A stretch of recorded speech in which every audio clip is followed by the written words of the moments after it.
Here we go. Screen share. There it is. PowerPoint. Let's go. All right. So, welcome. Welcome today. We're going to discuss um, uh, about commissions. That's going to be our discussion this morning. And so, how do you handle the commission objection, right? So, first and foremost, I hope everyone is healthy.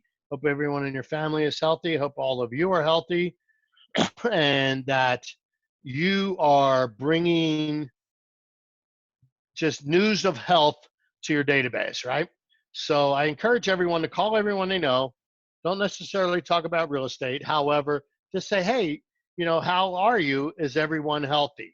And I think it's important to use the word healthy. Are you healthy? Is everyone healthy?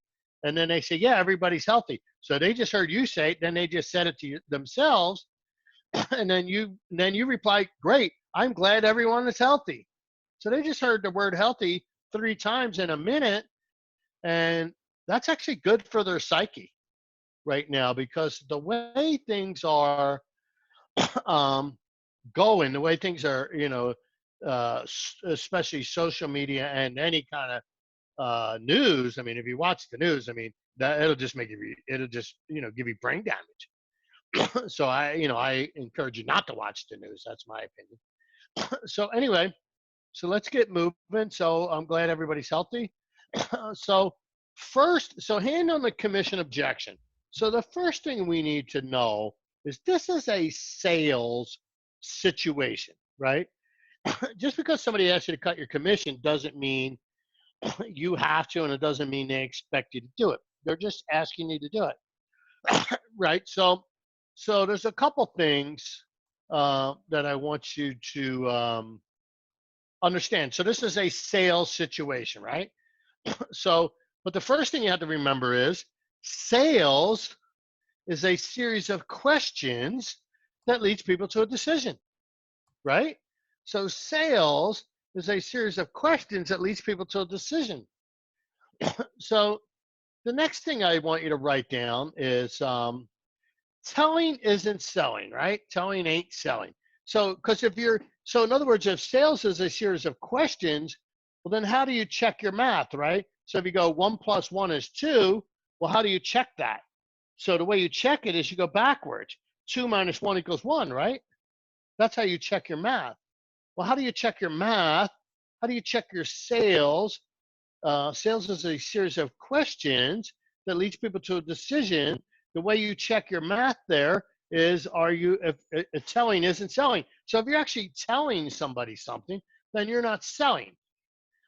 So, but if they ask you a question, obviously you need to answer it. You just need to learn to answer their question and then use a comma at the end of the answer and then add another question. Even if it's a very simple question like, well, that's what you want, isn't it? Right? So, what do you do? And you go, I do this, I do that. And then, well, that's what you want, isn't it? Well, then that's how you've added a question. Because remember, whoever's asking questions is in charge, right? So if a buyer calls you on the phone and says, well, how many bedrooms? You go 4. How many baths? You go 2. How many square feet? 2,200, whatever. What's the price? 389. You do all that. Does it have a fenced yard? And you're answering the questions. So they're in charge of that conversation. So a technique I like to use on a buyer's call situation, we'll work our way into the handling the commission, but excuse me, but I just want to kind of build on that and give you the kind of the foundation. So if a buyer calls me on a sign call or whatever, because it's usually a sign call, because if they're online, they have all those basic facts, right? So, but if they call up and say, hey, can you tell me about that house? I go, oh yeah, that's a new listing. I went there. That's a 4-bedroom, 2-bath. It's got a fenced yard, finished basement, updated kitchen, tile floors. List on that's 389.9. The bathrooms have been updated, new paint, new carpet. Does that sound like something that could work for you? So, because I mean, I know what questions they're going to ask. How many bedrooms, bath, square foot, price, blah, blah, blah. Right? So, if they're calling on a sign, if they're online, they have all that information. So if they call off their website, they're really actually interested. So those are actually a little warmer inbound call. But sign calls are good. That means they're actively driving around. They're in an active phase, which you can catch them early on. That's good, and put them in a system. But if you can catch them at the active phase, they can convert to a contract within a week versus somebody at the early information gathering phase that, they could be anywhere from 2 weeks to 2 years out. So anyway, so telling isn't selling. That's how you check to whether you're selling or not. So the next thing I want you to write down is an objection is an unanswered question in the mind of a prospect. An objection is an unanswered question in the mind of a prospect. That's all. It's really just an unanswered question. So if a buyer or a seller asks you a question, simply answer it. Don't worry about giving them the answer that they want. Just simply answer the question. Okay? Just answer it. Don't worry about what they want. You have to answer the question. Now, it doesn't mean you're going to get 100% of these, but so you just have to answer the question, because if you don't answer it, it's still unanswered in their mind. So buyers are taught to ask, or sellers are taught to ask. I mean, buyers at this point sellers are really buyers of your service, right? They're buying your service to sell their home. So, in a sales situation, you're the seller, you're selling your service, and they're buying it, even if they're the seller. So you just have to answer the question. And if it's not answered, they're not going to rest until it is. So does that make sense? I hope that makes sense, right? So let's move on. So now that we have a foundation of what we're doing, right? They're going to ask questions, we're going to answer them. And we're not going to worry about what they want to hear. You need to get past that. This is just dialogue that's happening, right? So right now the dialogue is going to be different based on whether you're on the phone or in person. So think about that. So remember, the phone has one purpose. So if you're on the phone, and the phone has one purpose, and that is to set an appointment. It is not to handle all their questions. Now, I'm not saying you have to you ignore their questions, but we're not going to sit there and dissect and handle all their objections. We're going to set the appointment, because you can't. It's and then in today's day and age, or today's, in light of the current situation, that appointment may be online. But if you're just on a phone call, then schedule an online appointment where you could see each other face to face. I promise you, when you could see each other face to face, it changes the communication. So when you're sitting there, on a phone, you're distracted, you're looking around, you're in the kitchen, next thing you know, you're starting to do dishes, and you're not really, but if you're face to face, you're not going to do any of that. The other thing that face to face gives you is body language. Now, you may not get a pure 100% of the body language, because you're not, you're really getting more of a headshot, a bust shot at best. so anyway, so you can't so however, you could still get some kind of facial expressions that are a form of body language, and that certainly can help you in your communication. Because remember, and I don't have this written on the slides, but think about this: words are only 7% of your communication. Tonality is 38% of your communication, and body language is 55% of your communication. Right? So let's take an example of words to tonality. Right? If I said, just take the word hello. If I say hello, that's a greeting. If you saw it written down on a sheet of paper or on a computer screen, you know the word to be hello as a greeting, right?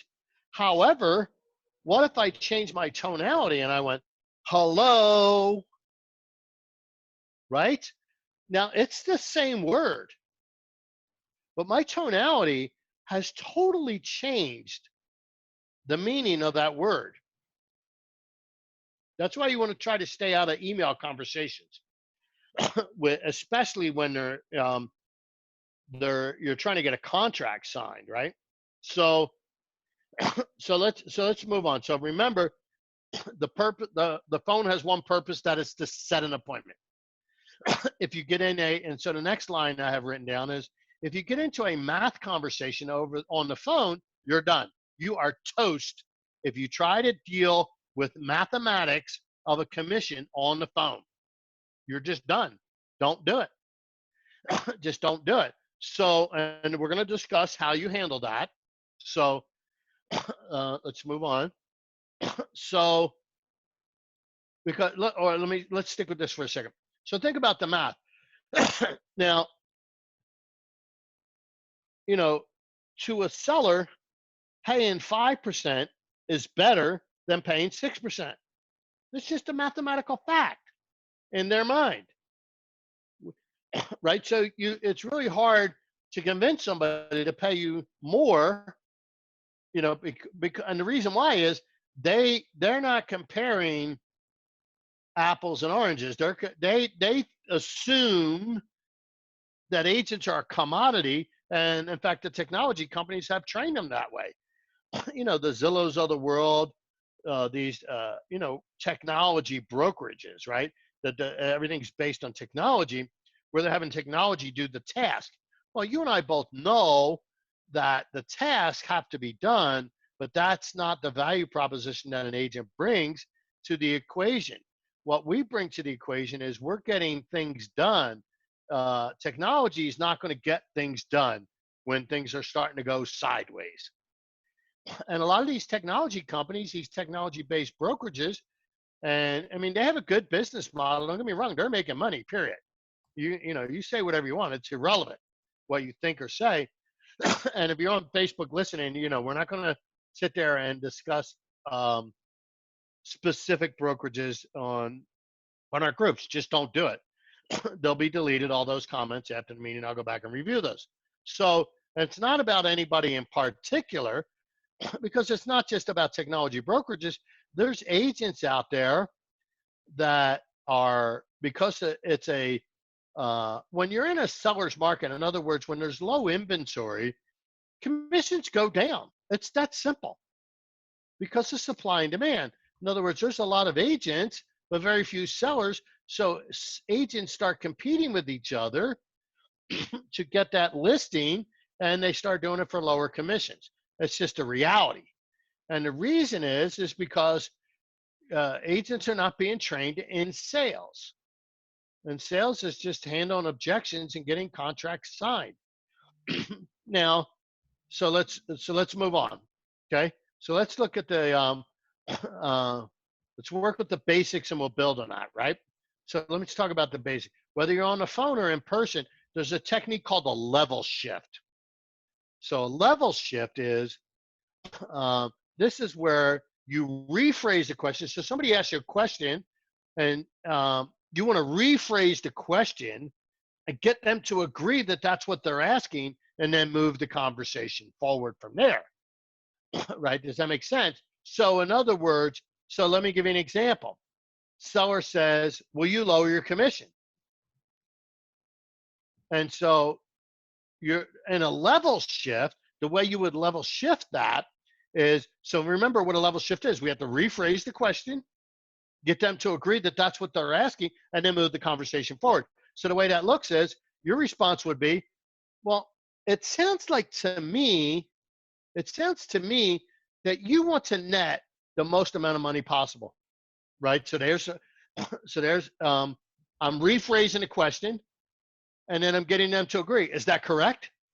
And they go, well, yeah, that's what I want. And I already knew the answer. In a circumstance like that, I'm always going to ask a question I know the answer to, right? I'm not going to set it up. They're not going to say, well, no, that's not what I want, because we know what they want. They want the most amount of money with the least amount of aggravation. It's that simple. We already know that. They're trained to ask you to lower the commission. You're not trained to handle it. So we're training you. And that's my fault. If you're one of my agents and you're not trained, that's my fault. I take full responsibility for you not being trained. But we're doing it right now And you need to learn these dialogues and these language patterns. So the level shift is rephrase the question, get them to agree that that's what they're asking, and then move the question forward. Now, that's a basic foundation of handling that. So, because you would do that whether you're in person or on the phone. So now let's get back to let's get back on the phone, right? Basics continued, right? So, so this is right out of the Mike Ferry script book. So we're going to get into more specifics on this. But Mike Ferry and the Mike Ferry script book, right? It says, we want you to cut your commission. The answer is no. Do you have any other questions? I didn't write in, do you? So it's supposed to be, do you have any other questions? If they say no, then you simply say, well, all we need to do now is simply sign the contract. That way I can get your home sold and get you moving. Won't that be great? So in the script book, it says, all we need to do now is simply sign the contract so I can help you get what you want and the time you want. Won't that be great? So I stated it and then tied it down with a question. Won't that be great? But so that's kind of the generic version. If you actually know what it is they want and when they want, then interject that. So we can just, so that way I can help you buy that new home in South Jordan before school starts in September. Won't that be great? So I would send you packing. Well, see, this is, that's if we answer, and you don't know that. That's you, but this isn't a fact. You need to open your mind. This is the part where we take a fire hose, we rinse out all our past beliefs and be open to learning something. Right? And if you're going to go into this situation with that attitude, then you're already done. You're already going to reduce your commission. You might as well at least go down swinging. Got it? So that's just a basic script. So then they go, well, so then they answer the question, right? So I'm going to give you an experiment. So here's an experiment I want you to do. I want everybody on this call, whoever can hear me, is the next time you're at a supermarket or say a Walmart or a Target or anywhere where you're checking out at a register, they ring everything up. I want you to ask, will you sell that to me for less money? I want you to ask that question, right? And then, but so I want you to do that, but I want you to study the look on the face of the person you're asking that to. And they're just going to give you this look like, huh? And I want you to get that look. So when someone asks you to cut your commission, I want you to do the look. Huh? I want you to get that look because it'll just kind of set a body language tone. Now, that's just a basic fundamental script. Okay? You just need to learn to say no. So let me ask, so here's a thought for those that think this isn't, again, that those that have closed minds. So if they ask you to cut your commission and you said no, do you have any other questions? Because if they have questions, they're going to ask you. Rob? Yes. I like the first way when you say rephrase the question right. and say, but here's the thing. But let me stop you for a minute. Okay. I'm building on this. Okay. I don't want you to bring in your knee-jerk reaction and shut your mind off. I need you to be open-minded and learn. Okay. Got it. Got it?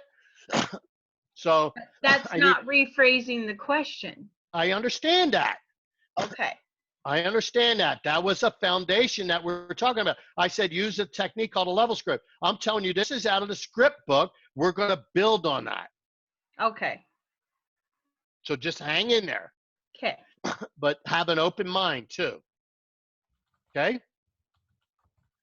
But what if you said no? Do you have any other questions? And they said no. And then you said sign the contract and they did.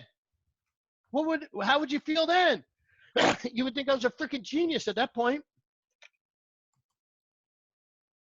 So Anyway, so let's move on. So I want you to do the experiment. So promise me you'll do the experiment. I just want you to, we all go to stores, we all buy things. And then when they ring it up and they go, your bill, it's 102.28. And I just want you to look them dead in the eye and go, will you sell that to me for less money? Will you sell that to me for $85? Just experiment. Just trust me. Okay. So then they'll say something like, another agent said said she or would, right? Another company, right? Whatever it is, fill in that blank. That's so if you say no, you have any other questions? And I go, yeah, another agent said they would. So then you say, look, I can appreciate that. Can I tell you why that makes me nervous? And they're like, why? They're thinking to yourself, okay, I just scrambled their brain because they're like, why would that make me nervous? Right? If other agents didn't have the courage to stand up to you regarding their own worth, how strong could they possibly be defending you and the price we set for your home? Blank, I have that courage. Do you feel I can sell your home? Yes. All we need to do now is simply sign the contract so I can help you get what you want in the time you want. Well, that'd be great. Right? So this is the foundation. We're building on this. So if you can handle this 3 different ways, you're more than likely to get what you want, because they haven't been trained to handle this 3 different ways. But I'm training you to handle this 3 different ways. So the level shift, and then if they bring it back again, then you go into the level shift, right? So it just sounds like to me, Danae, sounds like to me you just want to net the most amount of money possible. Is that correct? Yeah. So then let's go for it, right? Then if they go, well, what do you do to sell homes? Then you tell them, right? But it's all about, so these are just scripts I'm trying to give you. So then I'm trying to build the foundation, right? So let's deal with the phone. So first we level shift. Seller asks you to lower your commission. Your response will be, it sounds like to me you just want to net the most amount of money possible. Is that correct? Yes. All we need to do now is simply set an appointment so I can help you get what you want and the time you want. Because remember, we're just trying to set an appointment. What do they come back and say? Well, how much do you charge? Right? You're on the phone. How much do you charge? And then your answer is, if they come back with that, your answer is, of course, commissions are negotiable in the state of Utah. Let's get together. We can work something out that's beneficial for both of us. Which would be better for you, Monday or Tuesday at 4? If you try and deal with the math on the phone, you're lost. You're done. You might as well just send over the contract with 0 in there because you're hosed. If you're trying to deal with it on the phone has one purpose and one purpose only: set an appointment. Got it? If you try to do anything other than set an appointment, you're just wrong. I'm sorry. This is sales, right? We can't service them until they hire us, right? Think about that. So handling the limited services companies, right? So you get these companies that the whole company just says, we do it for whatever, blah, blah, blah, blah, blah. So here's how you handle that. You are mainly attracted to that agent or that company because they're offering a discount, right? And they go, yeah, okay, great. So not because they're the best or they have an amazing marketing plan. It's really the discount, correct? And they go, yes, okay, great. So their business is solely built around tracking people with a discount. You agree? Agreed with that? Do you agree? And they go, yes. So then that means they'll be selling your property at a what? Let them answer the question, a discount. Right? So you're setting the seller up with those questions. So they'll be selling your property at a what? Remember the tonality. See, if you just read this on the page, there's no tonality. But if I say that, then that means they'll be selling your property at a what? You see how my tonality was in there? I mean, I even had the face like that. My palms out, like the facial expression, like, wow, is that what you want? And then they'll go, and they're going to respond at a discount. Is that how you want your biggest asset positioned, at a discount? And they go, well, no. Who would? Let's do the right thing. Sign the contract. That way I can get you top dollar. Won't that be great? Now, here's the thing. There are people that getting the lowest commission is all that matters. Now, will this get everybody to sign at a higher commission for you? No. But you got a shot. I'd rather go down swinging. I'd rather at least stand there and go toe to toe with them and try to get more money. It's that simple. But if you don't try, then you're going to get less. Period. Does that make sense?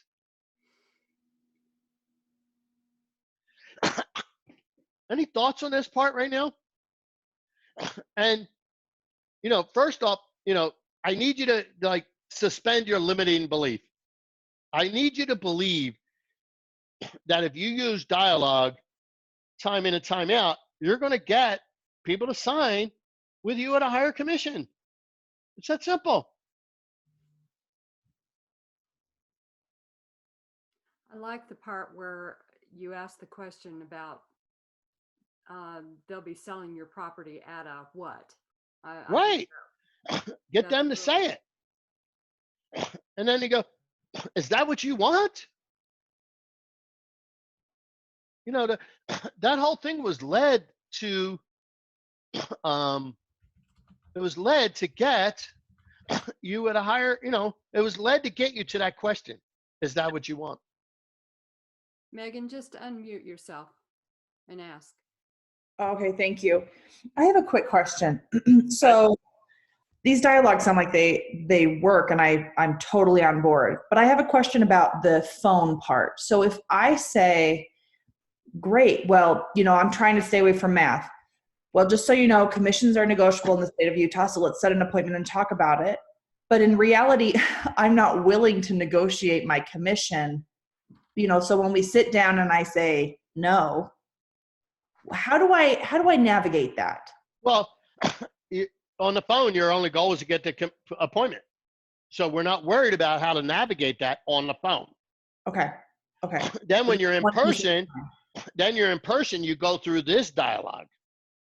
Okay. Because right. they're two separate animals. Right. Okay. I mean, you could do other things, It's like, look, do you want to net more money? That's all you have to ask them.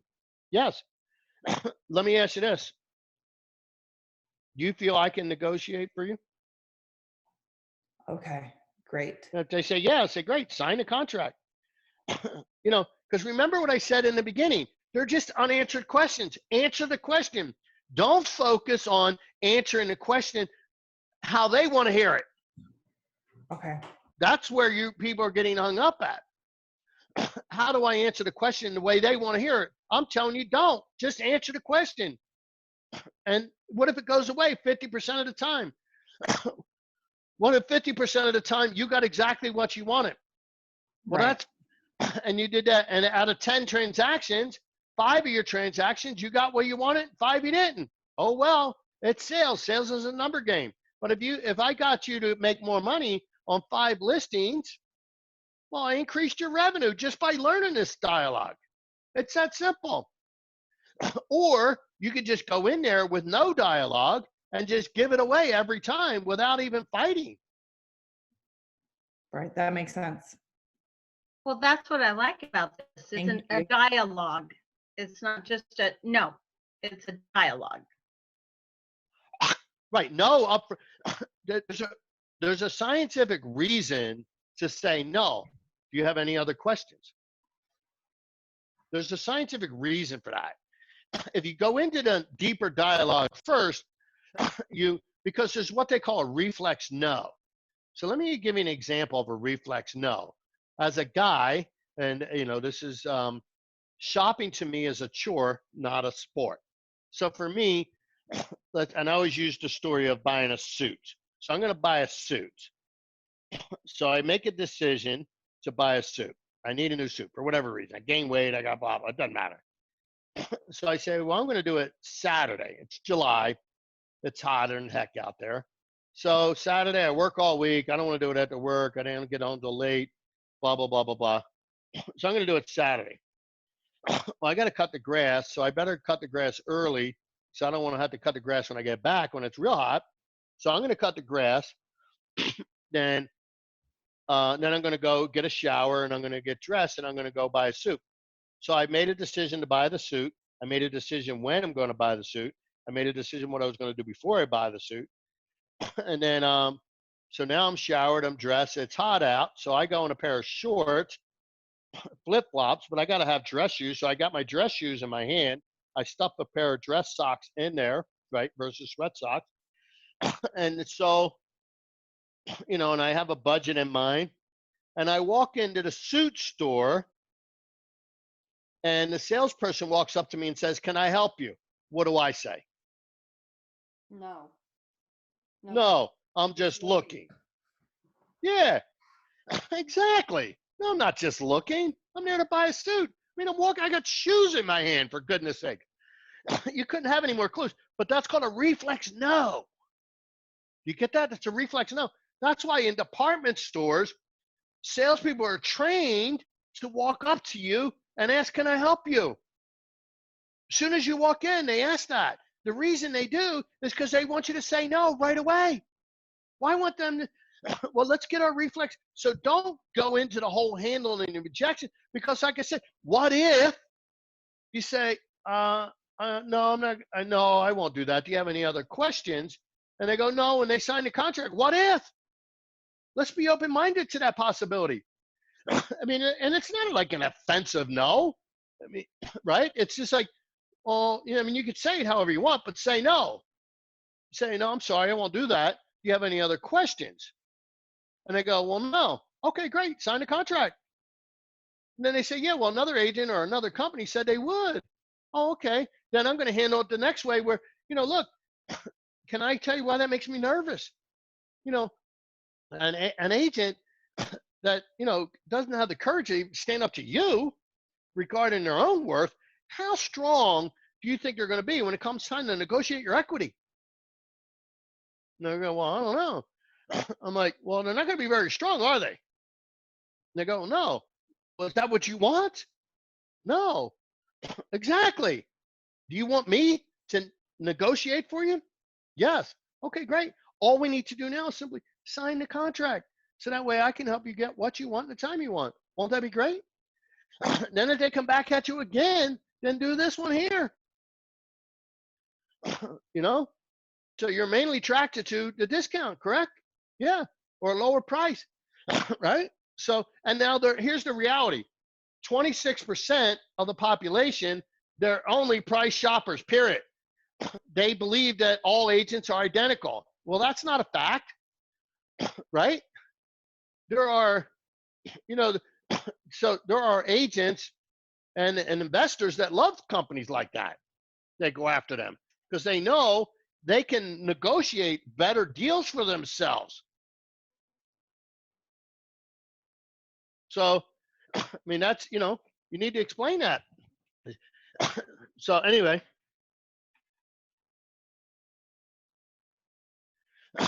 investors and top agents, do you want to know why, right? Because they know they're not going against a strong negotiator.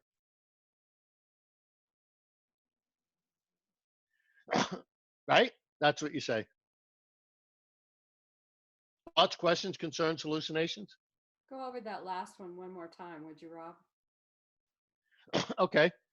So The third. do you know who really likes going after? You could say companies or agents like that, because there's agents that have, a very low expensive commission model, or any company that has a low commission model. There's many of them out there.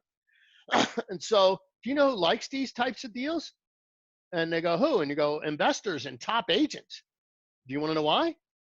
And they go, well, yeah, because they know they're not going up against a strong negotiator. Is that what you want? And they're like, no. Well, who would? Very powerful. in my opinion. That's a very powerful way to handle it. But see, but look at how many ways we handled this. 4 ways. In other words, see, they're not trained to handle this 4 times. You get that? For the most part, you're not either. But now you are. You now have 4 ways of handling this. So, and it starts with the simple one. Then we build and we build and we build. We don't go for the big closers at the end.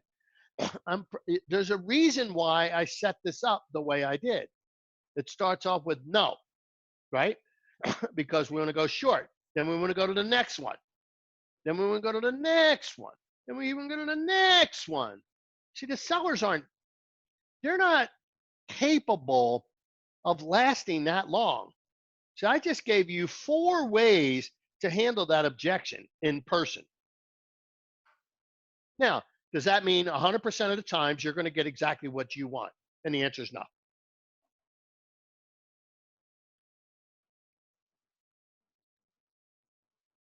So, but if you got it some of the time, most of the time, half the time, be better than not. I have a question on that. Okay. When you say you won't get it all the time, so when is it that you make that transition, that you either walk away and just say, yeah, no, I don't do that, or do you continue to negotiate with them? Because some people will be really strong, and then, like you said, sometime you'll get it signed. Right. And so when do you make that transition of going, oh, okay, because now you've set the standard. So do you let things go? Well, yes and no. It depends. If they're highly motivated, I'm not letting it go. No, Okay. What I mean by that, I'm not walking away from the listing. Okay. And I was just going to make a point too, because I have a problem with this, so I have actually appreciated the training today. But when you look at stats, like $1,000, $2,000, $3,000 really doesn't mean. I mean, it still matters to sellers, but it when you look at the whole transaction, $1,000, $2,000, $3,000 is not a whole lot, but it adds up to your bottom line as an agent. So like if you had 12 transactions a year, if you only did 12, but you made it an extra $3,000 for each transaction, that's $36,000. That's correct. A nice new car. That's a nice vacation. That's bills. That's, right. So $3,000 every $1,000, yeah, $3,000 is a lot of money. So right. That's a house payment and a car payment, a nice house payment, a nice car payment. Right. And that's the thing. So let's say you cut $3,000, right, off of, $500,000 house. That's like 0.6%. But it's, of the seller's money, but it's like 30% of your money or whatever, 25%, so it's a huge difference between the two. Yeah. But the thing is, if I got a highly motivated seller, I'm walking away with the list. So how do you make that transition? Because you've gone over all of the points. You gotta play it by ear. You just know if you're not getting it, then just get it signed. But I would leave it to them and go, well, what's it going to take to get you to sign a contract today? They'll throw out a number, and then they say, okay, then maybe I'll throw out a number. Say, well, I could see myself doing it for that. And if they say, yeah, then I'm done.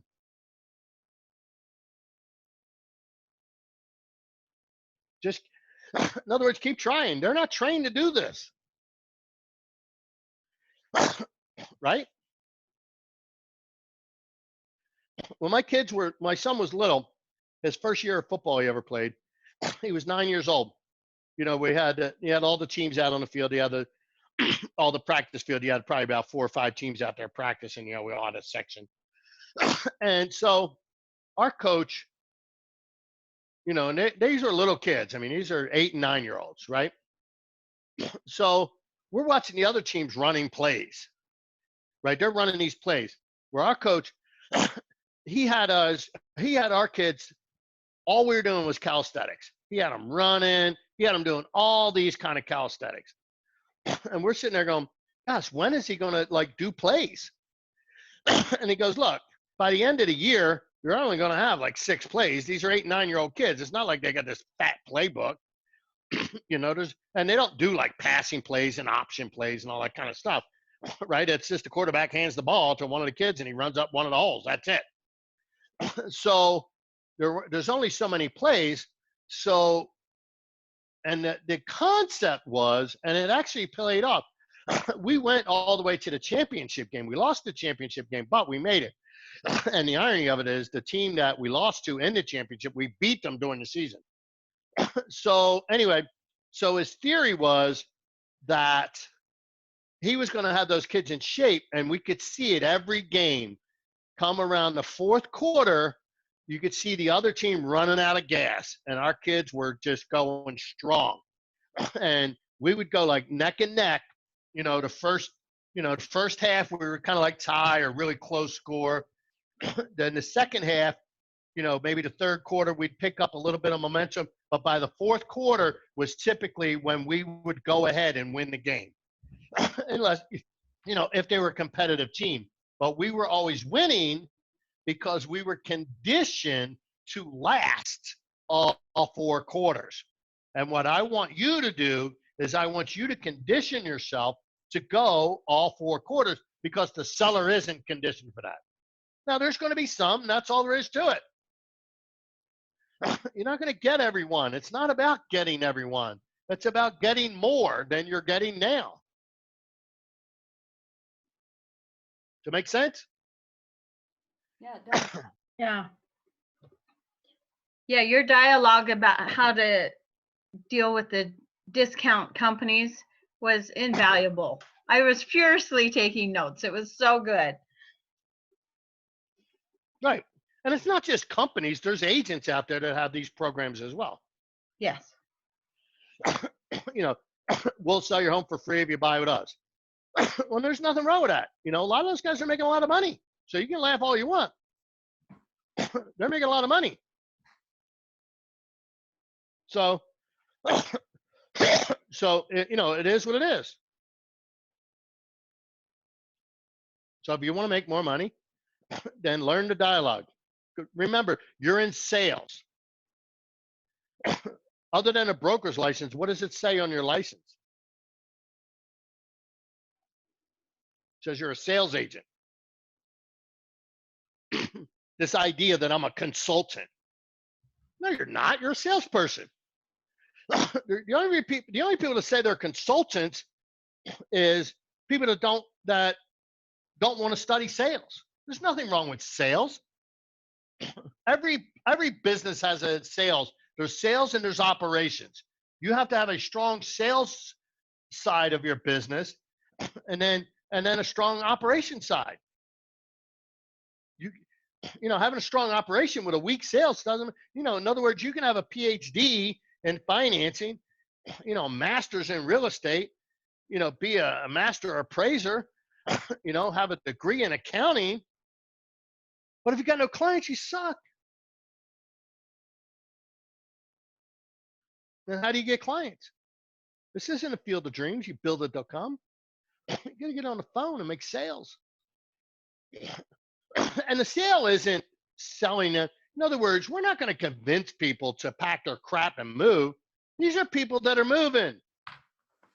Our only job is to find people that are moving. That's it. Find people that have to move. The more motivated they are, the easier they are to handle. So here's a clue. People that want to overprice their house, beat you up on commission, and then make it hard to show. Well, you have to question, are they motivated to sell? Right? Does that make sense? Remember, motivated people take action.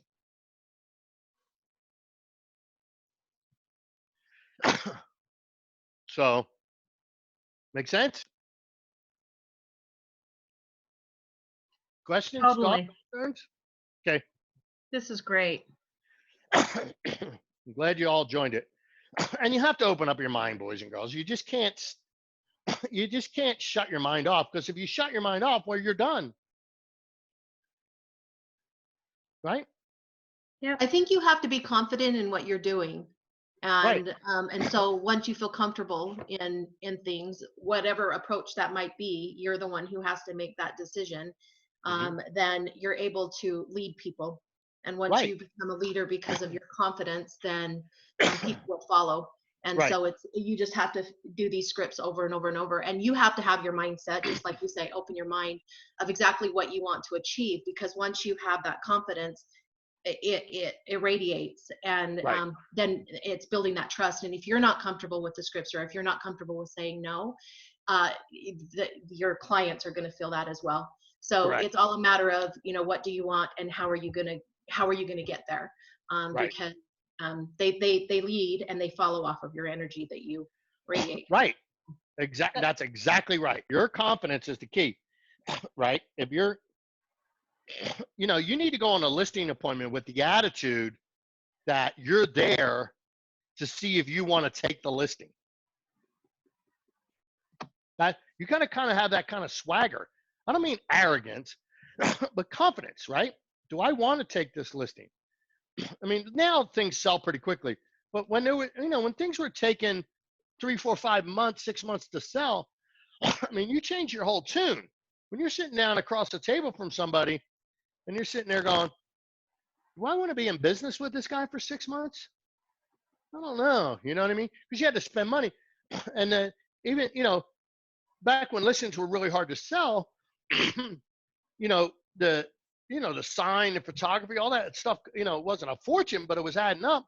But more importantly, your labor of communicating with them once a week, telling them it didn't sell. I mean, try that for 6 months, right? I mean, think about that. That's 26 weeks. You got to call this guy up every week and say, nope, didn't sell this week. You want to lower the price? That's a lot of energy. So you came here with the mindset to see, do I want to be in business with this guy for 6 months? You need to still kind of have that same kind of mindset. Do I want to be in business with this person? I like what she said, that it has to be authentic to you, because you gave us several ways of doing it. Right. And that just saying no to me is like slamming a door in their face. Well, you're stuck there and you need to move past that.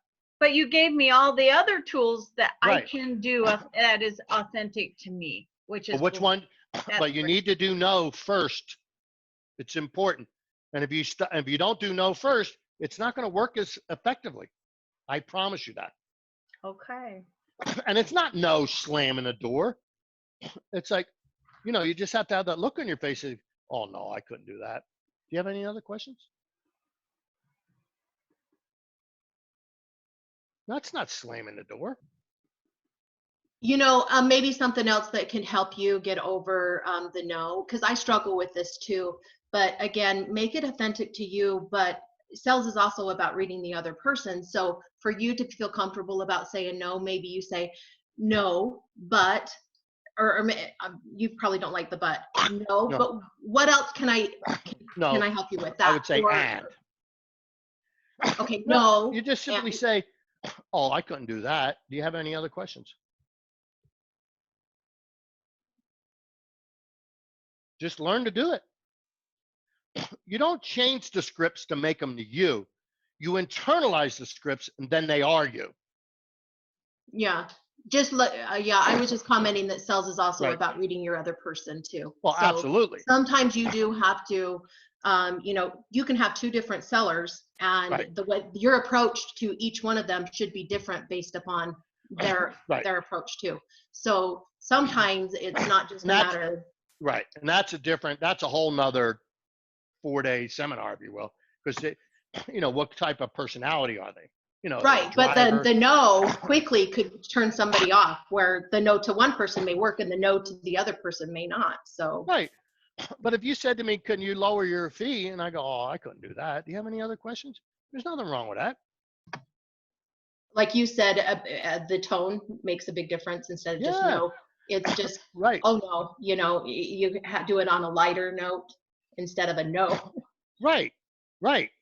You're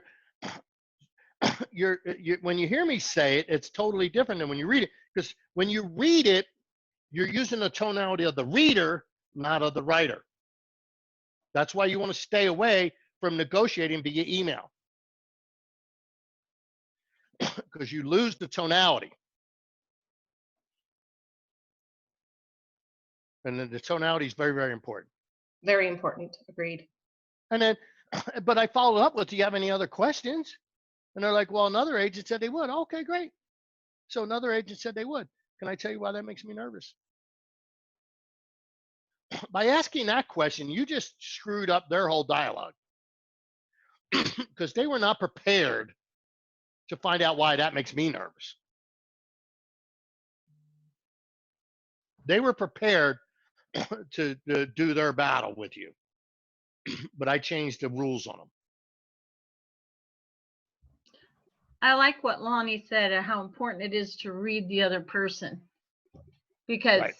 if it's a person like me, as soon as I hear that word no, conversation's over. I won't tell you why, but I'll just say, okay, thank you for your time, and Right. walk you to the door. But I won't. Danae, I want you to stop right now. Danae, we're Yes. clear that you're not moving past that. We're clear. Please do Okay. not reiterate that to us again. But Because I don't want the other people to learn your version of this. I want them to learn my version of what I'm teaching. Please do not reiterate okay, I won't. it. So, yeah, it's not, and it doesn't work every time. This isn't foolproof. It's just sales. But let me ask you this: if you got, like Lonnie said, if you got a $3,000 increase or a $5,000 increase on 12 deals, right? But let's say you got it on 8 out of 12.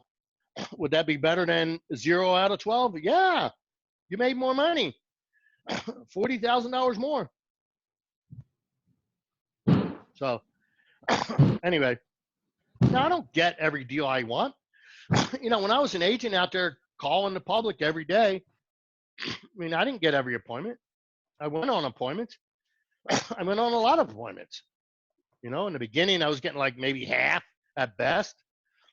Then I started moving up to like 60%, 70%. It becomes a real issue for you when you don't have any, right? So we used to have an expression that says, when you generate, you don't have to tolerate. So in other words, the reason why losing something to you is bad or massive is because you don't have enough. In other words, you need to think, you need to behave. Like you got 5 active solid listings, you got 5 pending sales, and you got 12 good solid leads. You need to think that way. In other words, if you had 5 active listings, 5 pending sales, 12 solid leads, right? And somebody was giving you a hard time, how would you treat them? Next. You're like, out of here. I got to go. I don't have time for this crap. But when you don't have anything, then you're like, well, I don't have anything, so I might as well work with them. You know? No, I'm here to tell you the hardest thing to do is to turn people down when you don't have anything. But when you learn to do that, it's a major breakthrough, and it's going to be good for your mindset. You'll learn. Because see, when you make that breakthrough, you're only going to attract people into your world that are going to work the way you want to work. In other words, if you come to every transaction where I need this deal, where you're bringing desperation into the equation, and as long as you bring that into the equation, well, you're going to get what you deserve. Is people that take advantage of it. People behave the way they do because you made them behave that way.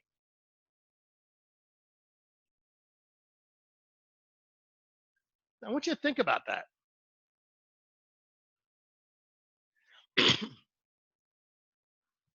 And if you change the way you think, you will change who you attract into your life. If you believe everybody's out to beat you up on your price, well, that's what you're going to get. See, I don't believe that. I believe that people, you know, I have clients that I've made fortunes for. They never once, ever asked me about my commission, ever. Never. And I don't mean one or two, I mean many, because they knew the value I brought to the table.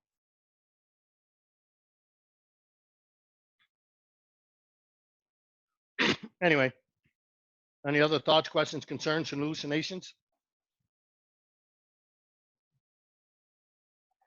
I think the If tips not, that you gave today were excellent. sorry? I said, I think what you gave us today was excellent. Good. Okay. I have one more question, Rob. So Okay. is it important to establish value first? If they bring up the commission question, is there a way to postpone that and establish your value? Well, yeah, if somebody says right at the beginning of the appointment, what do you charge? Say, that's a great question, and we're actually going to cover that in a little bit. Do you mind if we cover that in a little bit? Do you allow? Is it okay if I just walk through the way I'm going to walk through? That's perfect. Yeah. Now, like I said, there are people that no matter what, it's all about. There's people that they just don't get it. They're only so focused on lowering somebody's commission. They're not focused on the bottom line. And it's just who they are. And there's about 26% of the population, that's who they are. Walmart felt that was a big enough population to go after the business, right? That was the advent of Walmart. There was enough people that price was their motivation. So voila, look at Walmart. But what also that means, right? So that means if 26% of the people are price only shoppers, what else does that mean? That means 74% of the shoppers are value shoppers. They want value. I don't always shop for the lowest price. I just want it done. I want it done right. I want it done timely. Now, I don't want to be taken advantage of either, but I'm not going to sit there and try and shop the cheapest guy on every item. That's just not who I am.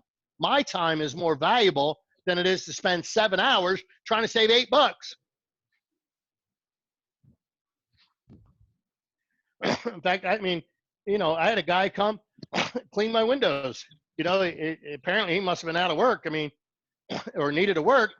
And when it was done, I said, "Well, how much I owe you?" And he threw out a number. I was like, "There's no way I'm giving you that. I'm giving you double." And he just looked at me like, "What?" I'm like, "Yeah, you're a man that came here and did a fine job. I'm paying you what you're worth." And that's just who I am. I have an electrician work on my house. He's like, plumber, how much? $120. Well, if I give you 140, would that be okay? Yeah. And why do I do that? Now, it didn't cost me $140. It just cost me 20 more than I would have had to pay. But to me, that extra 20 bucks means I don't go to voicemail. When I need something, right? You got 2 phone calls coming in. One guy that pays you timely and sometimes throws a little extra in there, and one guy that just beats the crap out of you every time he opens his mouth. Which one are you answering? Right? I don't want to be that guy nobody wants to take their call. And they don't care. They're okay. They're like, I'll just chew through people and just keep saving $1 every time. Now I'm not against saving money, but it's just, you get the attitude. I shop for value, not for what do you call it? Not for price only. Got it? Barbara, did you have a thought? Say it again. I said, Barbara, did you have a thought? She keeps unmuting herself, so I'm wondering if she's trying to talk and can't get in. I've got roofers here, so they're every time I unmute, they bang, bang, bang so loud you can hear me. I just thought that was great training this morning. Excellent. Good feedback from everybody. Thank you, Rob, for your input on this. My pleasure. And expertise. Okay. I promise you. Now, here's the thing, boys and girls. Now, I was not born knowing these dialogues. I was a house painter. You get that? I was a house painter. And I was good at it. I was a student of it. I loved learning new techniques and how to be more efficient, how to make things look better. And I put in the time. I wasn't afraid to, sand, caulk, and putty, because that's what made the job look good anyway. But the point I'm trying to make is I went from being a house painter into real estate sales. I learned sales. I was taught sales, and I didn't learn it overnight. I studied those dialogues. I practiced them every day. Every day. Practiced them. I listened to all the scripts on a, well, they were a tape back then, on a tape to Baroque music. My daughter was little. She was about maybe 2, and it was Matthew Ferry on the song and the tape, and it would start off with the Baroque music, and he'd say, "Hi, my name is blank with blank," and I was wondering, when do you plan on moving? And my daughter, a little kid in the back of the car, in the car seat, she'd say, "Hey, Dad, put that blankety blank song on." You know, that's what she used to call it, the blankety blank song. And I just listened to that. Then it came out on CD, and I just listened to it for a couple of years. Do you get that? Wasn't something I learned once. You know, I did it once and I became familiar with it. No, I've been studying that stuff for years, years. So anyway, so if you want to be good at it and you want to make more money, you have to practice. It's that simple. So if you don't want to practice, then you won't get better. So that's my closing thought. Very So, good. all right, I'm going to go, boys and girls. Thanks, Rob.